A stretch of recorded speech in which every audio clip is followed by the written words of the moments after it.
So I'll be talking today about two different algorithms. Before I get started, I want to acknowledge a number of contributors. The Semi-Lagrangian transport team is Pete Bosler, Oksana Gubin, Mark Taylor, and myself.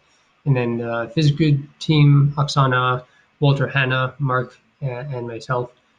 A number of funding agencies contributing to this, funding programs contributing to this. And then thanks also to a number of groups within E3SM. E3SM MMF, Water Cycle, Scream, and performance groups, early adopters, science evaluators, and I want to particularly thank Pat Worley and Noel Keen on the performance team for contributions. So I'll be talking about algorithms, and the particular thing I'm focused on here is computational efficiency. Computational efficiency is the solution accuracy one gets for a given set amount of computational resources. Two new methods for EMV2, the E3SM atmosphere model version 2, increase computational efficiency substantially. Semi-Lagrangian tracer transport for the atmosphere, and running the physics parameterizations on a separate grid, which then requires remapping data between the physics and dynamics grids.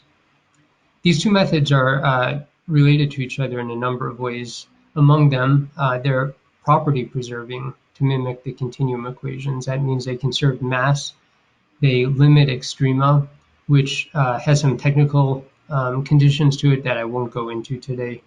And then they're tracer consistent, which among other things means that they preserve a constant mixing ratio. They're also high order, which means that they have an order of accuracy of at least 2. In general, there's a linear operator part that can have higher order of accuracy, but then in general, strict property preservation limits a formal order of accuracy to 2. Together, these speed up EAM by roughly 2x, roughly independent of architecture and problem configuration. And importantly, they work seamlessly in the regionally refined mesh or RRM configuration. I'll start with Semi-Lagrangian transport, then talk about PhysGrid, and then finally talk about them together. In EMV1, the transport method is Eulerian flux form, and it's the dominant dynamical core cost once you get to above about 10 to 15 tracers, and so we use 40 tracers, so it's substantially the dominant cost. In V2, we're switching to a Semi-Lagrangian method so that we can take very long time steps per communication round. This cartoon shows conceptually at a high level how Semi-Lagrangian transport works. I'm showing here 9 elements of the spectral element discretization. Each point of any color is a GLL grid point, and we're focused on getting data for the blue grid points. We had vected this center element backward in time to create the purple distorted element, then remap data from the red points to the purple element, the red and blue points to the purple element, and then these are assigned to the blue points at the next time step, subject also to a density correction. So let me talk about the aspects of the Semi-Lagrangian transport algorithm that specifically touch on computational efficiency. First, we use a Semi-Lagrangian method so that we can take very long time steps. Roughly speaking, Semi-Lagrangian methods for passive tracer transport have all the best virtues of a fully implicit method and a fully explicit method. We work in remap form as opposed to flux form because in remap form, communication volume is roughly independent of time step, whereas in flux form, it tends to grow linearly with time step. We use an interpolation method as opposed to a cell integrated method. Later, we use for PhysGrid, and for future work, we'll use cell integrated for other things.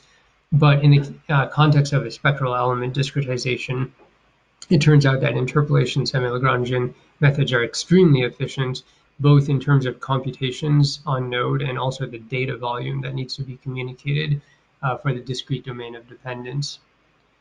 An important part of our work is we use a communication efficient density reconstructor, what I call a CEDR, for property preservation. A fairly comprehensive discussion of these types of methods are in the linked paper below. Key characteristics of the method: they solve the problem in exactly one all-reduce or all-reduce-like communication round. Now, an all-reduce can be viewed as expensive, so the way to think of it is that is to ask whether it's really sort of giving you something, and in particular what it's giving us here is the ability to take really long time steps while still preserving properties, so it more than pays for itself. CEDARs also have clear and practical necessary and sufficient conditions for feasibility, and clear and practical bounds on mass modifications. Semi-Lagrangian transport itself, the Remap operator, is implemented using an upwind communication pattern so that we communicate exactly what is needed. That is the discrete domain of dependence and nothing more. And at this point, we have the implementation end-to-end on GPU, but we're currently in the process of integrating it into the performance portable die core, so everything can run end-to-end on GPU. Let's talk now about accuracy. So I show accuracy relative to standard test case, non-divergent flow test case. The red lines are for semi-Lagrangian transport. The blue lines are for the Eulerian flux form method. On the left, I show it for where the parameters have been tuned to optimize accuracy. And then on the right, I use exactly the standard low resolution EAM default parameters. This is a convergence study, so as we go from left to right, we're refining the mesh, and we want to go down on the y-axis because that's log relative error. And what we see is that semi-Lagrangian transport for a variety of initial conditions is uniformly at least as accurate, in fact more accurate than the Eulerian flux form method in both cases. So the important point here is that if we get a lot of speed up, we're also doing this for a matched amount of accuracy. So then we can claim that computational efficiency, because the numerator is at least as good and the denominator is a lot better, we've increased the overall computational efficiency. All right, one aspect of the increase in accuracy is that semi-Lagrangian transport does not need hyperviscosity for stability, whereas the Eulerian flux form method does. We can, of course, optionally apply hyperviscosity. Here I show an example for the DC-MIP 2016 moist paraclinic instability test about midway up the troposphere on day 30 of the test, so well into the simulation. On the left is the Eulerian flux form result, middle is semi-Lagrangian transport with no hyperviscosity, and then right we apply hyperviscosity, which is an option. And what we see here in particular is that at the very smallest scales, there's much greater preservation of the fine filament structure relative to the Eulerian flux form method. There's also middle scale morphological differences, but then when we turn on hyperviscosity, those go away. So we can see that those were due to the presence or absence of hyperviscosity. So then if we compare the right and left figures, we see that there's they are quite similar to each other. Now I'm going to look at die core only performance, so end-to-end in the die core, but of course excluding the physics parameterizations. Here we're looking at a strong scaling study, so we have the same problem size and we increase the number of compute nodes. These are from 2 years ago, I think, so we were still running on Edison, and we also run on Cori KNL. Those are red and green respectively, or green and red respectively. The dashed curves are for semi-Lagrangian transport. The solid curves are for the Eulerian flux form method. We're running with a Prex die core because this was prior to our integrating the method into the new Theta L die core. We see a couple of things here. First off, the die core, as we're accustomed to seeing scales extremely well. We also see this parabola shape that we're very familiar with on KNL, which I won't go into here. The key thing is we're getting better than 3x speed up on standard CPU and better than 2x speed up on KNL, even in the strong scaling limit. If we look at how the performance works as a function of number of tracers, we see that a key aspect of our algorithm, zooming in now to the few tracers case, is that we break even with Eulerian flux form method at about 2 tracers, which is pretty unusual for semi-Lagrangian transport methods because they have a fair bit of upfront cost to amortize over the number of tracers. And then we take advantage of that in a case where we run just 10 tracers and still get substantial speed up. I'm going to switch now to PhysGrid Remap, or rather to PhysGrid, and I'll be focusing on the Remap part. So previously, a physics column was assigned to each dynamics grid GLL point. Now, there are many ways to define a dicore's effective resolution, but they all imply that assigning a physics column to each GLL point is inefficient. So the idea here is to apply instead to take an element, subdivide it into subcells, and put a physics column on each subcell, where we have fewer subcells than GLL grid points. So in particular, in V2, we'll use what we're calling the PG2 configuration, which has 4/9 as many columns as in V1, which better matches the effective resolution. And here, the computational efficiency comes from the fact that we're using fewer than 2 times as, or half as many points as in V1, and we're getting approximately the same answer. So we're getting half the cost. So it's an improvement, a 2x increase in computational efficiency. And this all comes down to the fact that we're taking advantage of the effective resolution of the dicore. On the left, in the figure, I show the spectral element grid. The blue lines mark the elements, and the green points are the GLL grid points. If we then zoom into one element, I show that on the right. And again, we have the blue line outlining the element. The green points are the GLL grid points. And now the red shows the subcells that we divide this element into. And now we assign a GLL grid point, a physics column to each of these subcells. And in the physics state data structure, you would have the lat lon for each of these red circles. Okay, let's talk briefly about the key aspect of this grid, which is that you have to remap between each grid. So just like in semi-Lagrangian transport, we have a linear operator part and then a nonlinear operator for property preservation. The linear operator requirements, it should be mass conserving. A design choice we made at the beginning is that we want the remap to be entirely local to the element. And then there are technical conditions that are used to derive the operator. The first one says that if you go from the physics grid to the dynamics grid and then remap back to the physics grid, we should recover that solution when using just the element local linear operator. And then the fourth condition is the opposite, but because we're going from a lower dimensional to a higher dimensional space, there are some conditions on that. So in particular, if the dynamics field is representable by a lower dimensional field, in particular where there are a number of degrees of freedom match the number of degrees of freedom on the physics grid, then we should be able to go from dynamics to physics and then back again and recover that solution. Why do we have these requirements? Well, the second requirement means that we don't have to do any communication in order to do the linear remap operator, which is nice. So we could use other methods that would involve communication, but if we can avoid communication, we do so for efficiency. Requirements 3 and 4 specify limited forms of idempotence, and these help to minimize dissipation from remap, because essentially what they say is don't do anything that you don't have to do in terms of transforming the solution.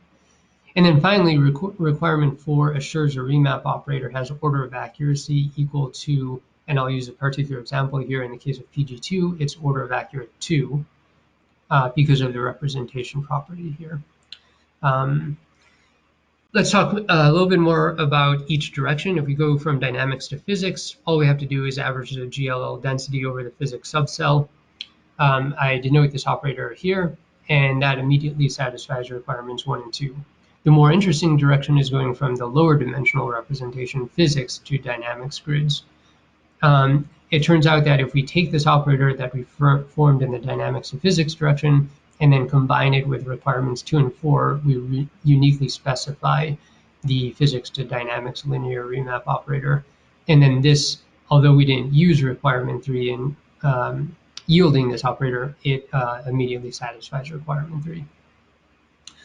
Now, this operator is mass conserving, as I said, but it isn't extreme limiting. So we then need to apply a nonlinear operator for tracers to do the limiting part. And this is also local to each element. no communication needed here. We do need some communication for the overall operator.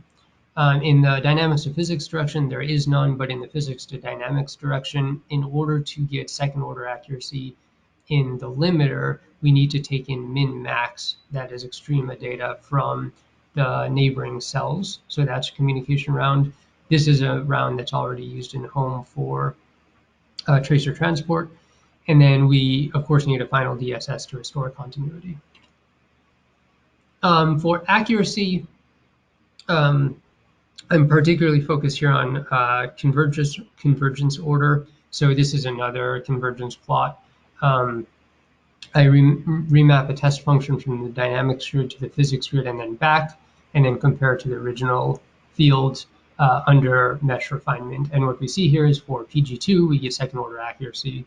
And for PG3, just as a test of the overall method, we get third order accuracy. So in each case, we're getting the design order.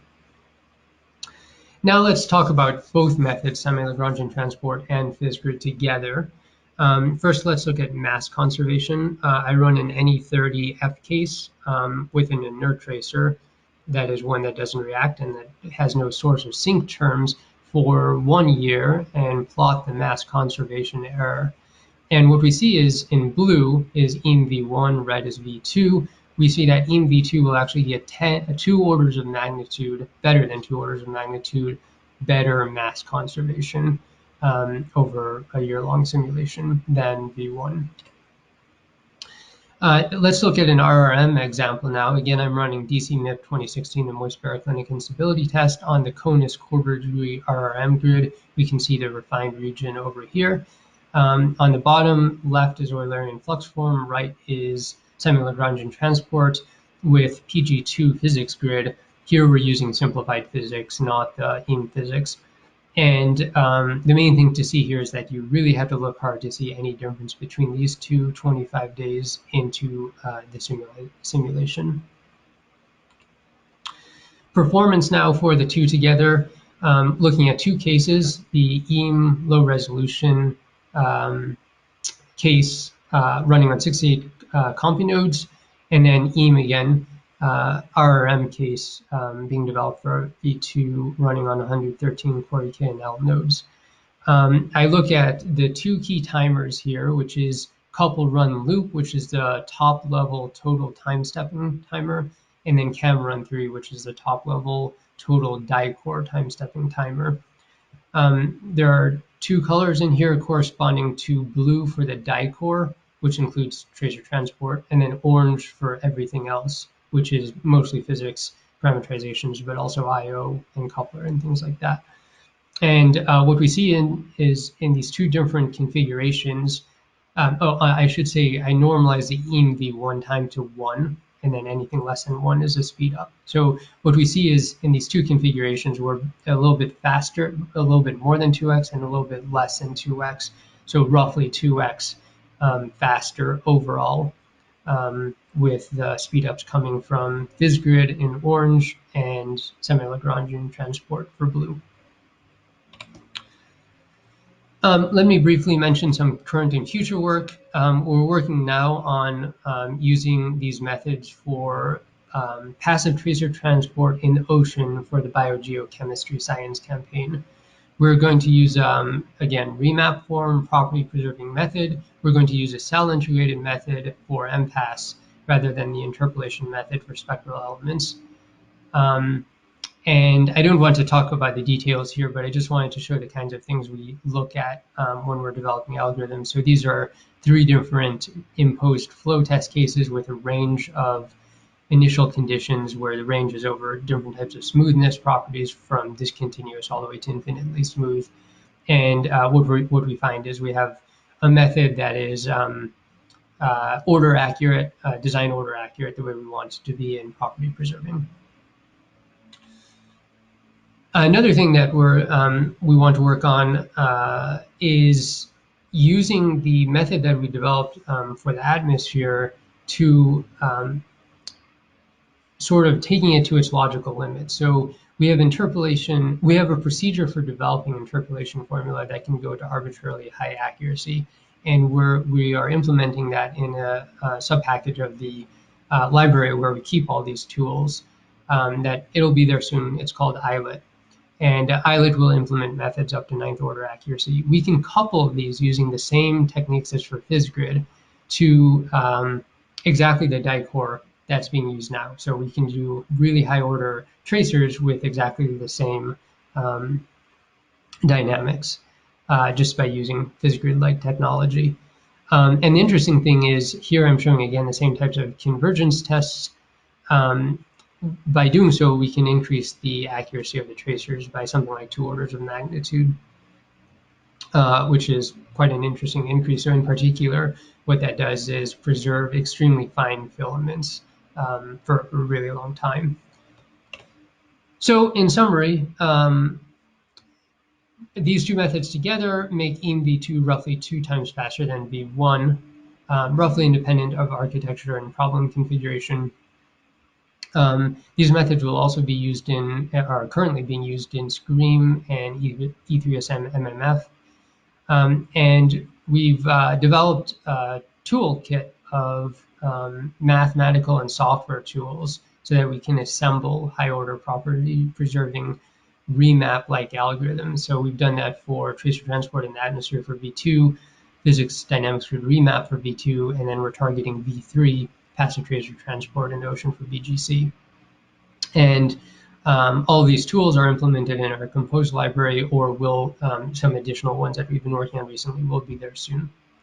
Thank you very much.